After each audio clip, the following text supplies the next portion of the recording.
వందనాలు చెల్లిస్తా ఉన్నాను. 10 నిమిషాలు దేవుని వాక్యాన్ని ధ్యానం చేసుకుందాం. పరిశుద్ధ వాక్యం గురించి మనం ప్రతి లేఖనం తీస్తే సమయము కనుక అయ్యగారు ఇక్కడ ఉన్నారు కాదు, క్లుప్తంగా 2 మాటలు చెప్తానండి.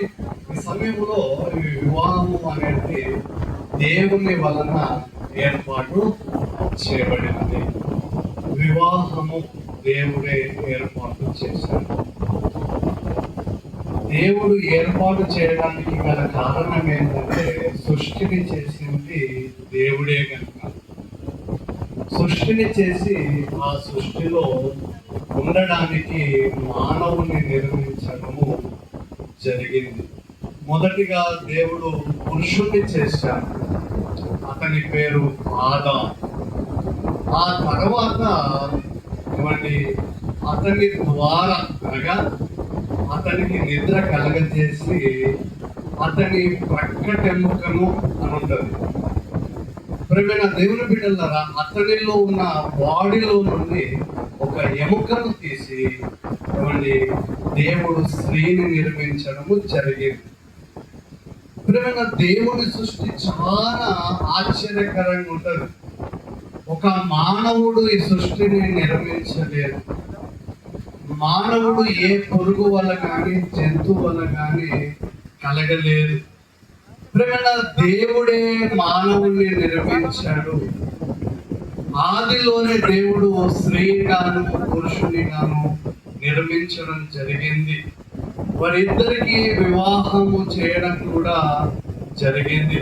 ప్రియమైన ఇందాక వాక్యం చదువుకున్న ప్రకారంగా మనం చూస్తే నరుడు ఒంటరిగా ఉండటం మంచిది కాదు. 1 కొరింథీలో మనం చూస్తాం ఆ మాట. ఎందుకన్నాడు ఒంటరిగా ఉండటం మంచిది కాదు అంటే, అప్పుడు ఆదాము ఒంటరిగానే ఉన్నాడు. ప్రియమైన మానవునిగా దేవుడు ఒకే ఒక మానవుని చేశాడు, ఆదాము. జంతువులు అనేకములు ఉన్నాయి, మానవుడు ఒకే ఒక మానవుడు ఆదాము ఉన్నాడు. కనుక అతనికి తోడుగా ఉండడానికి, నీడగా ఉండడానికి, జతగా ఉండడానికి దేవుడు స్త్రీని నిర్మించాడు. ప్రియమైన దేవుని బిడ్డలారా, యవనస్తులు ఒంటరిగా ఉండదు, వివాహం చేసుకోవాలి. అది కూడా దైవ సేవకుల చిత్తానుసారముగాను, దేవుని చిత్తానుసారముగాను, అలాగనే తల్లిదండ్రుల వారి యొక్క ఇష్టమును బట్టి ప్రేమ వారికి వారు నిర్ణయించడం వలన ఇది చేసుకోవాల్సిన వివాహం. ప్రేమ దేవుని బిడ్డలారా, ఎందుకు అలా చేసుకోవాలంటే, వివాహం చేసుకోవడానికి గల కారణం ఏంటంటే 1 కొరింథీ 7వ అధ్యాయం అంటాడు కదా, ప్రతి పురుషునికి ఎవరున్నారట? సొంత భార్య. అంటే దాని అర్థమైంది, వ్యభిచారము కానీ జారత్వము కానీ చెయ్యడానికి వీలు లేదు. సృష్టిలో ఏ మానవుడు కూడా, క్రైస్తవుడే కాదు, ప్రతి మానవుడు ఎలాంటి పాపము జారత్వం కానీ వ్యభిచారము చెయ్యొద్దు. కనుక అక్కడ రాయబడిన మాట ఏంటంటే, ప్రతి పురుషునికి సొంత భార్య ఉండాలా, ప్రతి స్త్రీకి సొంత భర్త ఉండాలి. దేవుని బిడ్డలారా, దేవుడు అందుకే వివాహమును ఘనమైన వివాహముగా చెప్పడము జరిగింది. ఆ వాక్యాన్ని ఒకసారి చదువుకొని 2 మాటలు చెప్పి నేను ముగిస్తాను. హెబ్రీయులకు రాసిన పత్రిక 13వ అధ్యాయము 4వ వచనంలో మనం చూస్తే, వివాహము అన్ని విషయములలో ఎలా ఉండాలట? అన్ని విషయములలో ఘనమైనదిగా ఉండవలేను. ఘనమైనది అని మనం పెళ్లి పత్రిక మీద ఏమర్థం అంటే క్లియర్ చేస్తాం. మంచిది ఆ విశ్వాసం. ఘనమైనది ఘనమైనదిగా. దేవుని బిడ్డలారా, ఏది వివాహము ఘనమైనదిగా అనే మాట మనం చూస్తున్నాం. దేవుడు వివాహంకి చాలా ప్రాముఖ్యత ఇచ్చాడు. ప్రియమైన దేవుని బిడ్డలారా, వివాహం ఎలాగుండాలంటే అది ఘనమైనదిగా ఉండాలి, అనగా దేవునికి నచ్చేటట్టుగా ఉండాలి ఆ వివాహం. ప్రియమైన మనం ఇష్టానుసారంగా చేసుకోవడానికి వీలు లేదు. ప్రియమైన దేవుని యొక్క క్రమమును బట్టి, దేవుడు ఏర్పాటు చేసిన విధానమును బట్టి, దేవుని యొక్క వాక్యము ద్వారా జతపరచబడాలా. వాక్యము చేత జతపరచబడిన వారు ఎంత మాత్రము విడిపోవడానికి వీలు లేదు. ప్రియమైన దేవుని బిడ్డలారా, ఇది ఘనమైన వివాహము. వివాహము భూమి మీదనే ప్రియమైన బంగారము కంటేను, వెండి కంటేను, వజ్రముల కంటేను మనం తీసుకుంటున్నామే. ఈ కానుకలు ముఖ్యమైనవి కాదు, ప్రియమైన కట్టాలు ముఖ్యమైనది కాదు, ప్రియమైన సౌందర్యం ముఖ్యమైనది కాదు. ఏమండి ప్రియమైన దేవుని బిడ్డలారా, ఇది ఏది కూడా ముఖ్యమైనది కాదు. వివాహము ఘనమైనది, అనగా చట్టపరచబడే వాళ్ళు ప్రియమైన వారు జీవిత కాలం అంతా ఏమండి కలిసి బ్రతకాలి. వివాహము ఎలా ఉండాలంటే ఘనమైనదిగా ఉండాలి. ఈ స్థలములో ఉన్న సునీల్ కుమార్ గారు, అలాగనే స్థలములో ఉన్న ఎఫ్సిబా గారు ఈ రోజున వారి వివాహం జరుగుతా ఉన్నది, వారు జతపరచబడుతున్నారు. వారు గుర్తుపెట్టుకోవాల్సిన విషయం ఏంటంటే, ప్రేమ ఈ వివాహం ఘనంగా ఉండాలి అంటే వారు విడిపోవద్దు, వారు విడిపోవకూడదు. ఎప్పుడైనా దేవుని బిడ్డలారా, ఘనమైన వివాహం ఏదంటే జతపరచబడిన వారు విడిపోకుండా ఉండడమే. అది దేవునికి సంతోషకరమైన వివాహం. ఈరోజున దేవుని ఆజ్ఞను తృణీకరిస్తున్నాం. ఇది కూడా ఒక ఆజ్ఞలో ఇది కూడా ఒక ఆజ్ఞనే. ప్రియమైన దేవుని బిడ్డలారా, ఏమంటే స్త్రీకి పురుషునికి దేవుడు ఏమంటే సెలవిచ్చింది ఏంటంటే జతపరచబడిన వారు ఎంత మాత్రము విడిపోవడానికి వీలు లేదు. ఈ సమయంలో విడిపోకుండా ఏం చేయాలి? ఏమండి ఇంకా రెండు మాటలు.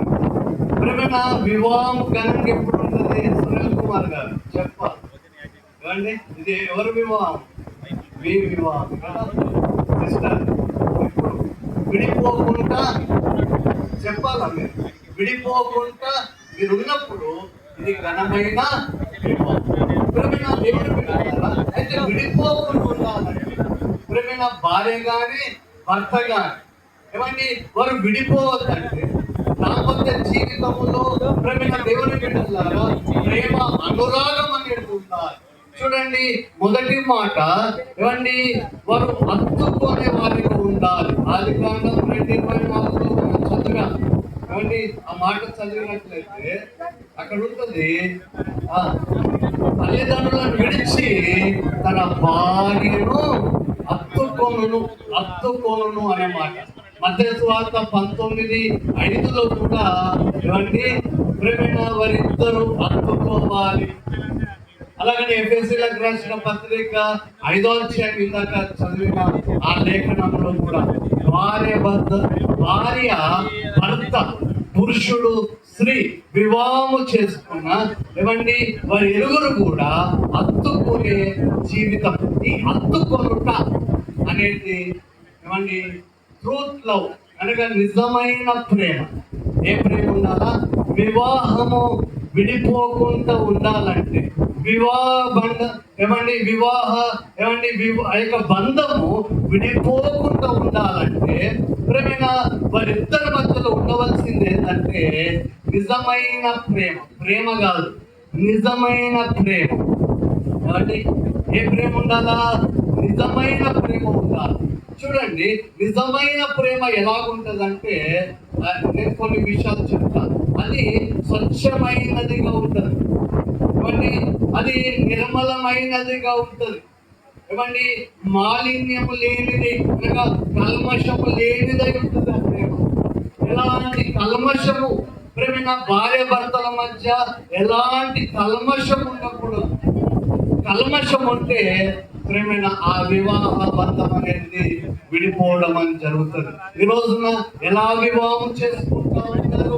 ఇవ్వండి ఈ స్థలం ఎంతో మంది ఉన్నారు, ఇవ్వండి అనేకమైన వివాహములు జరుగుతున్నాయి, మళ్ళీ వారు విడిపోవడం జరుగుతున్నారు. విడిపోవడానికి గల కారణం ఏంటంటే నిజమైన ప్రేమ లేకపోవడం.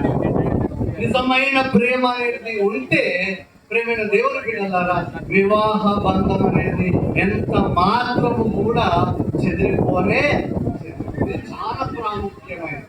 ఈ ప్రేమైన దేవుని బిడ్డలారా, నిజమైన ప్రేమలో నేను కొన్ని విషయాలు చెప్పా, ఇంకా కొన్ని అంశాలు ఉన్నాయి. ఒకటి నిజాయితీ ఉంటుంది, అనగా దాంపత్యం లేని ప్రేమైన లేని సంబంధం కలిగి ఉండాలి.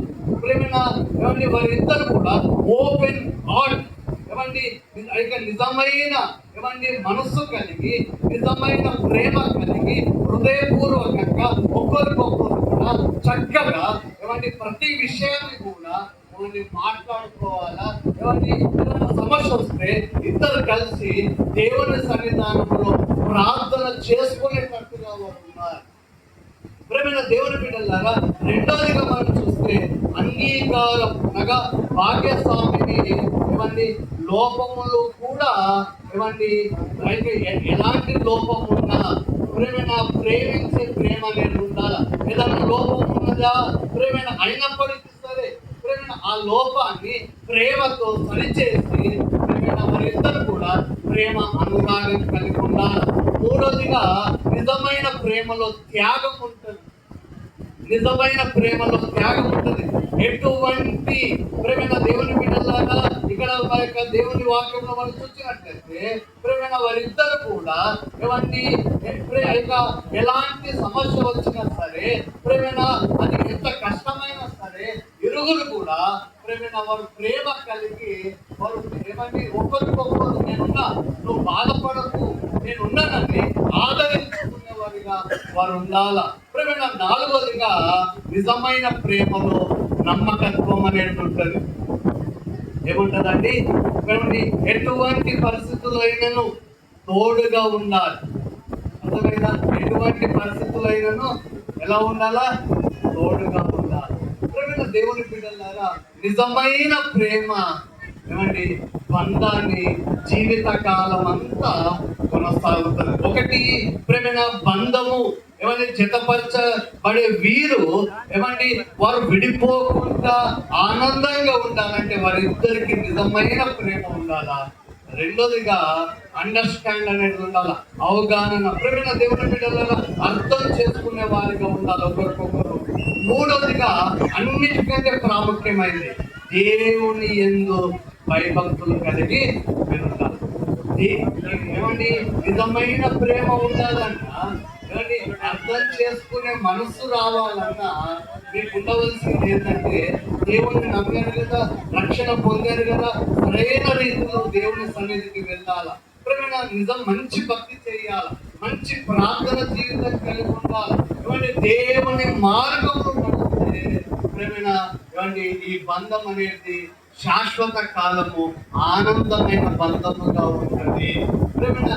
ప్రేమైన ఈ భూమి మీద ఈ శరీర సంబంధమైన వివాహాన్ని దేవుడు ఎలాగ ఏర్పాటు చేశాడో ఇంకొక వివాహం కూడా ఉన్నది. అది ఆ వివాహం ఏంటంటే యేసు ప్రభు త్వరగా రాలేడు. ప్రేమైన జీసస్ కమింగ్ సూన్. యేసు ప్రభు ఆత్మ సంబంధమైన వివాహం. మొదటి వివాహం ఏంటి? దేవుడు మనుషులకు ఏర్పాటు చేసిన వివాహం. ఇది మొదటి అనగా దేవుడు మనకు ఏర్పాటు చేశాడు. అయితే దేవునికి మనకు అంతములో ఆఖరి వివాహం అది క్రీస్తుతో, అనగా శరీర సంబంధంగా కాదు. ప్రేమైన ఎవరైతే రక్షణ పొందుతారో, ఎవరైతే యేసు ప్రభునందు విశ్వాసం ఉంచి యేసు ప్రభుని అంగీకరించి ప్రేమైన దేవుని బిడ్డలారా యేసు ప్రభుని నిజ రక్షకునిగా చేర్చుకొని రక్షణ పొందుతారో వారందరూ కూడా ప్రేమైన యేసు ప్రభు వచ్చినప్పుడు వారందరినీ తనతో పాటు తీసుకొని పరలోక రాజ్యానికి వెళ్ళడం జరుగుతుంది. ఇది యోవేలు గ్రంథములో ఈ మాట రాయబడి ఉన్నది. పెళ్లి కుమారుడు అంతఃపురములో నుండి పెళ్లి కుమార్తె గదిలో నుండి రావలను. ప్రేమైన దేవునికి గది ఏందో తెలుసా? ఏమండి ఈ సృష్టి అన్నమాట. ప్రేమైన మనం అందరం కూడా యేసు ప్రభు త్వరగా రానై ఉన్నాడు. ప్రేమైన దేవుని బిడ్డలారా, ఆయన ఏమండి ఆయన రక్షణ పొందిన వారందరూ కూడా రక్షణ ఏమండి పరలోక రాజ్యానికి వెళ్ళడం జరుగుతుంది. ఎవరైతే రక్షణ పొందలేదో వారు రక్షణ పొందాలా. ప్రేమైన ఇది ఆత్మ సంబంధమైన వివాహం. యేసయ్య ప్రేమ ఏమండి అది శాశ్వతమైన ప్రేమ. యేసయ్య ప్రేమ నిజమైన ప్రేమ. ప్రేమైన నిజముగా యేసుక్రీస్తు ప్రభుల వారి లోకానికి వచ్చి నీ కొరకు నా కొరకు కల్వరి శిలువలో బలియాగమై ఆయన రక్షణ ఇచ్చాడు. ప్రేమైన ఏమంటే దేవుడు తన వాక్యాన్ని దీవించి ఆశీర్వదించును గాక. ఆమేన్.